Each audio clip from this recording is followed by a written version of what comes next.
naglalaba sa river. Tingnan nyo kung sino naglalaba. Ayan, naglalaba. Isa namin. Si Ryza sa kabila. Kabalsa. Dito si Mami. Dito naglaba sa balsa.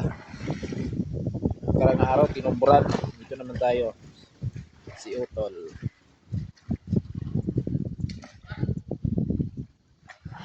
Si Laika.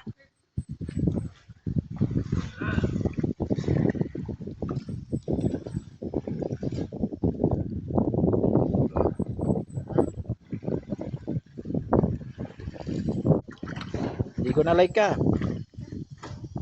Kabaligo. Magtabo. Di ka kabo mo, no? Langoy? Abaw.